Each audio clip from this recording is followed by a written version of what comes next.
Hello everyone, welcome to Gosport Railworks. My name is James, and today we'll be looking at another locomotive review. This one being the Farish LNER J39, which is a rather nice loco. I can already tell it's quite heavy. Good size. It's also very mucky because it is a weathered one, but let's get all the boring stuff out of the way first. So here is the product code when it wants to get into focus. There we go. It is 372403. It's a class J39, running number 64841, BR black late crest with weathered detail, and it is DCC6 as well. Inside the box, you get the usual Ackman warranty, which we won't read because no one ever reads them. We have the exploded diagram on the product information sheet, and on the other side it does tell you about running in, which is an hour in each direction. Curves, it prefers second radius, but you can run it on less than that. Tender body removal for putting in the DCC decoder, because it isn't a tender. And also what type of DCC decoder it is, lubrication and all the other lot, and also the location of the add-on parts, which are these little bits here as well.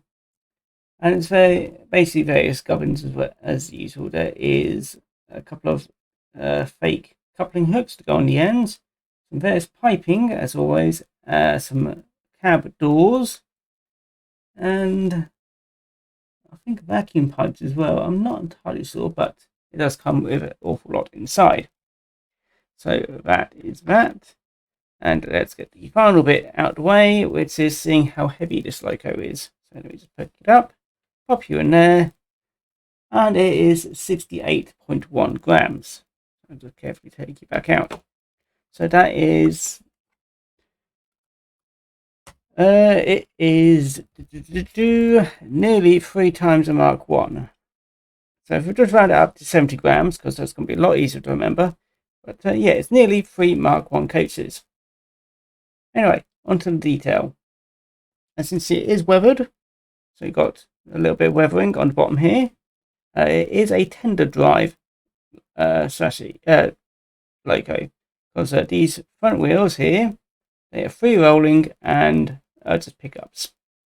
There is 6 pickups on the drive wheels. So there's pickups there, and there's also pickups on the tender wheels. So there's 12 pickups, which is quite nice.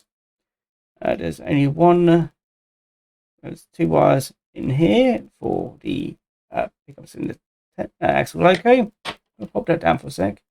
It does have NEM pockets either end. Detail on the bottom is sparse or non-existent, but obviously you won't be looking down there that often. Printed detail is nice and crisp, which means that there's not really much else which is going to be printed on it because it is in black. And typically you'll find them in black. Cab detail. There's a little bit of cab detail in there. You might be able to see. Hopefully when the video is done, you'll be able to see. I'm trying to be very careful showing you inside. A little bit of detail in there, and some of it is painted. So that's a little bit of detail in there. The safety valves and also the whistle do feel might be metal, very tiny little bits of metal, maybe. And if they are, they'll be separately fitted. Right, onto the front, you do have a lot of detail here. There's riveting on the buffer beam. The smoke box down is quite easy to pick out. The running number is also very easy to pick out as well, along with the set code, and also the details that's underneath the smoke box door. Let's see. On the other side, so you get more detail on the side here. Mostly all molded detail, so it's all part of the body. And also the coupling hook, coupling rod does have this little extra little bit here, which I'm not entirely sure what it is. I think it's for, well, it's for timing of something, but not entirely sure myself. Ooh, careful. The coal is shiny, maybe a bit too shiny in my opinion, but it's a fair amount of weight, so that'll keep the that'll be quite good for running. There is 2 traction wheels, one on each of the rear drive wheels for the tender. Onto the back, more handrails. I have forgotten to mention there's handrails everywhere. More, trying to hold it very carefully. Not as much riveting, but there is more handrails and stuff like that, and also lamp irons fit on the end as well. Yeah, I'm quite pleased with that. And under frame detail, yeah, it looks quite nice, really. And the weathering does actually pick out all the detail against the black. I'm quite pleased with that. Yeah, it's a very nice looking loco. So yeah, let's get a close-up view of it on the turntable, and then I can actually tell you a bit more about the class in general. And then we'll get it onto layout and see how well it pulls. So I'll see you in a bit. The London North Eastern Railway Class J39 was a class of medium-powered 060 steam locomotive designed for mixed traffic work throughout the former LNER system between London and the north of Scotland. The class was introduced by Nigel Gresley in July 1926, based on his previous class, the J38, introduced in January 1926, but with larger driving wheels. The larger driving wheels enabled them to be used on both passenger and freight trains, although at the expense of a lower tractive effort. As a result, they were given the BR power classification 4P5F rather than the 6F of the earlier class. A total of 289 examples were built over the next 15 years, mostly built by the LNER's Darlington Works, although 28 were built by Breyer, Peacock and Company in 1935. The larger wheels necessitated the provision of low splashers over the front 2 wheels, which is the main means of differentiating between the 2 classes. The locomotives were all fitted with superheaters and Ross pop safety valves. All passed into British Railways ownership in 1948 and were numbered 64700 to 64988. Withdrawals started in 1959 and were very quick, with all 289 J39s being withdrawn from service by the end of 1962. This rapid withdrawal of the class was due to the higher than average maintenance costs due to hot axle box problems, which were never solved. Number 64747 survived at Walford, served as a stationary boiler until October 1964. However, none have survived into preservation. However, there are plans to build a replica of the LNER J39 along with a J38 for preservation in a few years. Right, here we are with the J39 now on the layout, and I have got my usual test rake of 8 Mark 1 set up. But let's test the slow speed first. Now, just so you know, this is under DCC, so it will somewhat operate differently under DC. And let's see if as slow as I can get it for stalling out. I'm slowly lowering it down. Yeah, it's a bit janky at the very low end speeds, but I think this is a older design of chassis, so and the new one, well, if the new ones come out, hopefully they do run better in this one. So yeah, that's probably as slow as I can get it. Also to mention that this sometimes does stop in random places on the inside track. I'm not entirely sure why, because it doesn't happen all at the same time. So let's just give it some speed.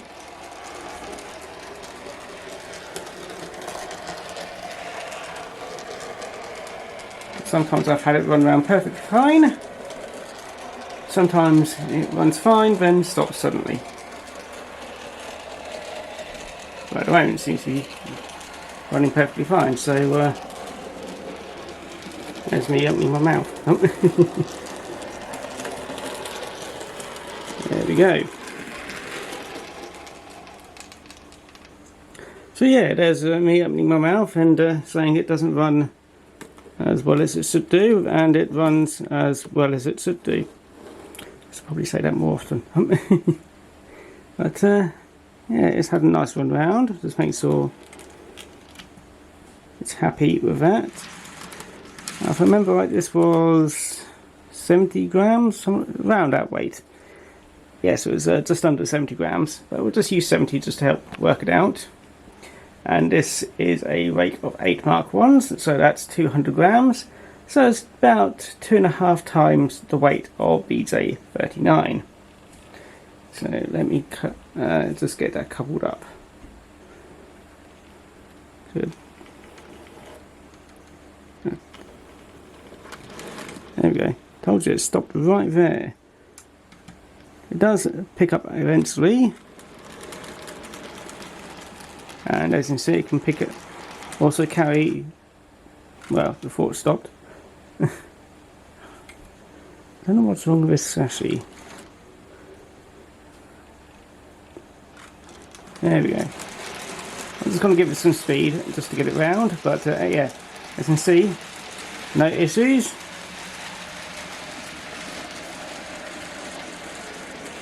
Has a tiny bit of slow down from what I can tell. And apart from that, stop. And that one.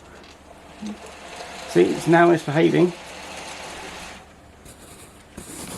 Yeah, I'm not too sure what it's doing that, but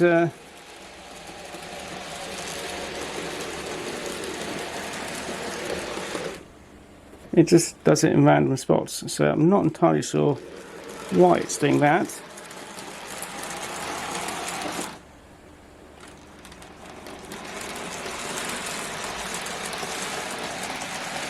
Give it one more round just to show it off.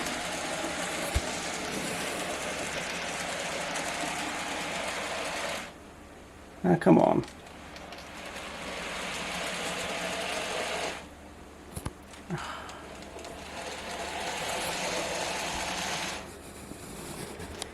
Yeah, because I have cleaned this track.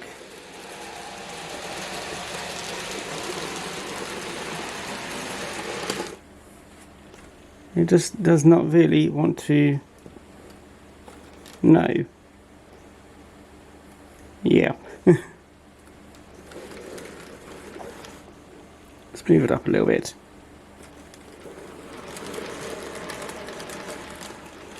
Oh well. I said it may just be that my track needs more cleaning, or that there's something just slightly wrong with this particular model.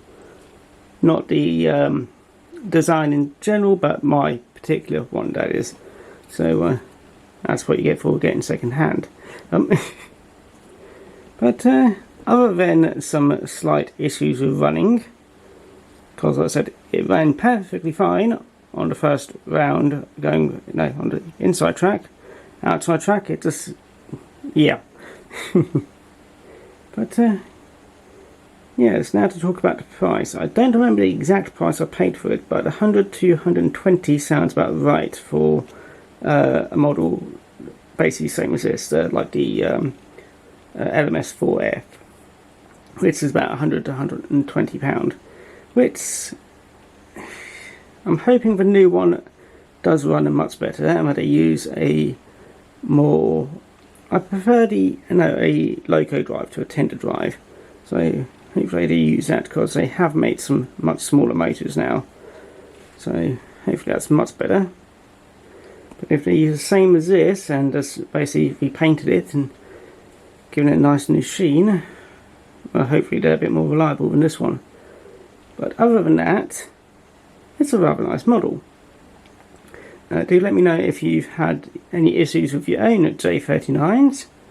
Hopefully it is just my particular one. Right, just to quickly cut in before the end, that the issue I think I have with my J39 is actually that the decoder is a bad one. Because if I remember right, I put a Hatton's decoder in this, and I've not had them be all that reliable. So yeah, that's probably the issue. Unfortunately, I don't have any spare decoders to test with any other ways. But yeah, just to mention that it may not actually be this model, it's just a very bad decoder.